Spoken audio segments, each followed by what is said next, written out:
His presence was significant not only for his kingdom, but also for Princess Adanne's.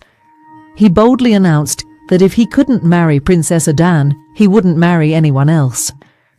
Prince Ukandu, who was handsome and very wealthy, was determined to win Princess Adanne's heart.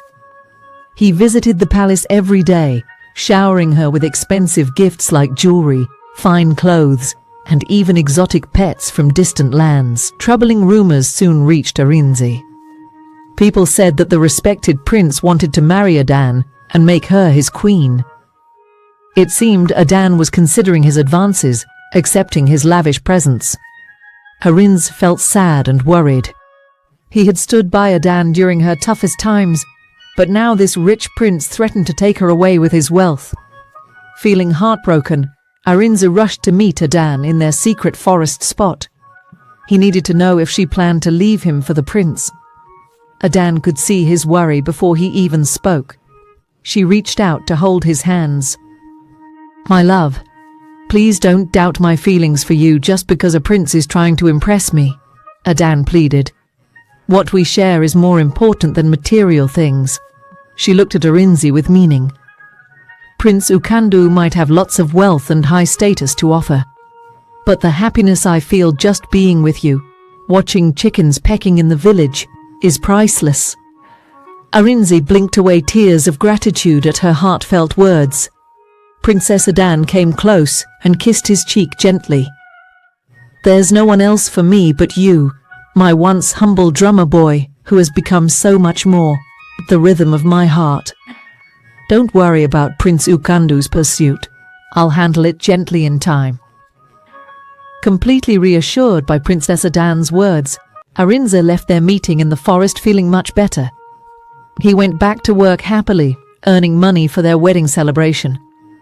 Meanwhile, Prince Ukandu continued tirelessly, trying to make Princess Adan his bride. Used to getting his way, the spoiled young royal couldn't accept Adan's polite refusals. Instead, he kept showing up unannounced, pleading with increasing intensity. One morning, while Princess Adan was taking a relaxed walk with her guards, Prince Ukandu managed to stop them. He looked very pleased and joined the princess on her walk. As they walked through the countryside, Prince Ukandu started talking smoothly, praising Arinze for helping to lift Adan's curse, which even the best healers couldn't do.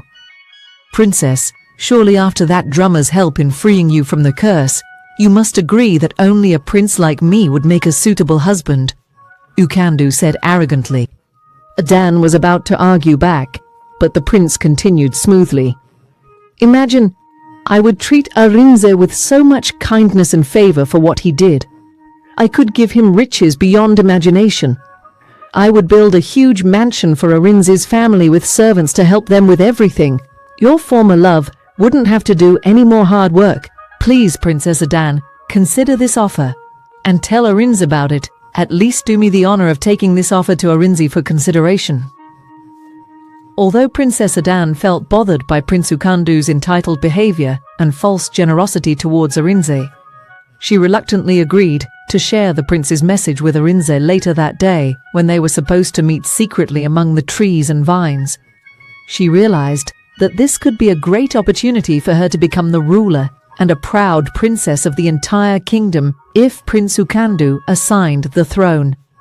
Recognizing that it would be difficult for any woman to reject such an offer, she decided to offer Arinze money, the offer Prince Ukandu made, and marry Prince Ukandu. Princess Adan couldn't ignore the appeal of Ukandu's proposal. That night, Princess Adan went to bed early, claiming to have a mild headache. In reality, her mind was consumed by thoughts about Prince Ukandu's proposal. By offering Arinze immense wealth, she compared the two men and concluded that being a queen was the best choice. Tears of frustration streamed down her face.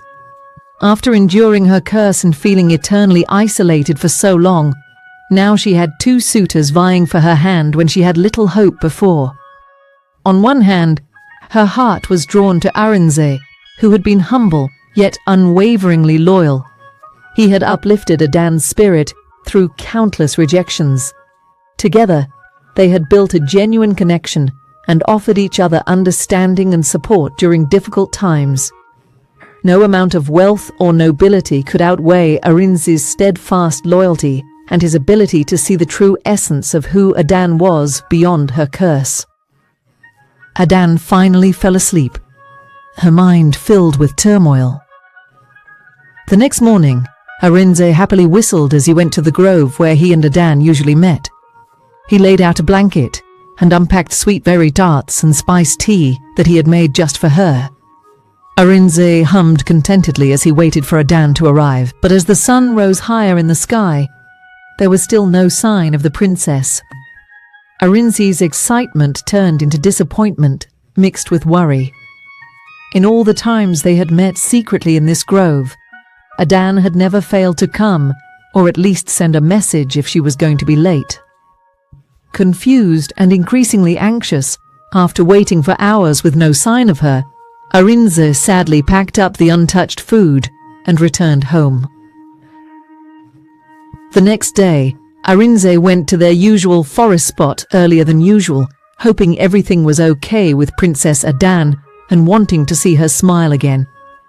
But once again, Princess Adan didn't show up, and there was no note or message explaining why she wasn't there. Arinze started feeling really worried. The next day, and the day after that, the princess still didn't come.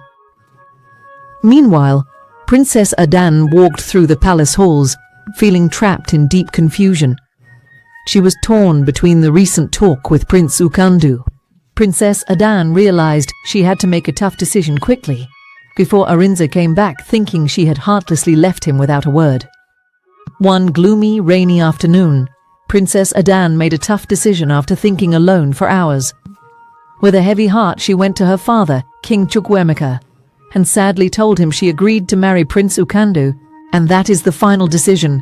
Aim to maintain the royalty in her lineage, and him and the prince will join hand and settle Arinze and his family with gift and money. The king, feeling sad for his daughter, listened with understanding as she shared the story of Prince Ukandu's persistent pursuit and promises of prosperity for Arinze's family. King Chukwuemeka knew well the heavy responsibilities that came with being royalty. Seeing Adan give up her hope for reciprocal love was deeply painful for him. He stepped forward and comforted the quietly crying Adan. "My dear daughter, we royals often have to put aside our personal feelings for the sake of our duties to the state and crown," he said with a heavy heart. "But I must confess, if only you could give fate a little more time." Here, King Chukwuemeka paused, a curious smile appearing. Adan looked at her father with a puzzled expression, wiping away her tears. "What do you mean, father? Time for what?"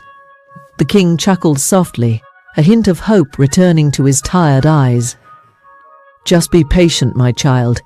Keep an eye out in the coming days for destiny to set things right, through forces beyond our control." And with that cryptic message, Adan couldn't get any more information out of her smiling father that strange day. Feeling confused, the princess went back to her lonely room to struggle with the difficult decision she had to make. She decided to go ahead with her plans to offer Arinze money for his past help in removing her curse. She accepted the harsh reality that she would marry Prince Ukandu and become queen, even though it meant giving up the possibility of being with Arinze. It was a sacrifice she felt she had to make for the greater good, even if it broke his heart. The next morning, Princess Adan gathered her courage, dressed in simple clothes like those worn by villagers, and walked hesitantly through the forest to their special spot. Her heart felt heavy as she saw Arinze already waiting under their favorite tree, his eyes closed with a hopeful smile on his lips. Adan felt a pang of sadness realizing he had come early, excited for her return after so long. But now, she had to break his heart with her news. Approaching Arinze quietly so as not to startle him, Adan gracefully knelt on the picnic blanket they had woven together in happier times. Memories flooded her mind, filling her with both joy and sorrow. Arinze sensed her presence and opened his eyes, his face lighting up with joy at seeing her again. "Adan," he exclaimed, reaching for her hands with love. "I've been so worried. What kept you?" But his expression changed when he saw Adan's plain clothes and simple appearance. Worry replaced his joy as he studied her face closely. "Is something wrong, my love?" he asked, growing more alarmed. Princess Adan tried to speak, but sadness choked her words. Her teary eyes showed the difficult news she had to share. Arinze looked at her with compassion and concern, sensing something was wrong. He held her hands tighter, urging her to tell him what was troubling her. Taking a deep breath, Adan began to explain everything that had happened, how Prince Ukandu had approached her, insisting on marrying her, and offering riches for Arinze's family if she agreed. She confessed her struggle between wanting to follow her heart and feeling obligated to consider the offer because of all Arinze had done for her. "I want you to know, my dear Arinze, that I only want what's best for you and your family," Adan said sadly. "You've sacrificed so much to help me, and I can't ignore that. I have made up my mind to marry the prince. He promises to give you gifts and riches beyond imagination. He would build a huge mansion for you and your family, with servants to help you with everything. Your family deserves rewards for the sacrifices they made to stand by me. I am marrying the prince, and there's nothing anyone can do about it. The reward is enough for you to start a new life or marry one of my other sisters. Please, my darling Arinze, this is a huge opportunity for me." Content interests you, please consider clicking on the subscription button and the bell close to it to get notified when we upload a new video. Don't forget to give this video a thumbs up and share to others. We love you.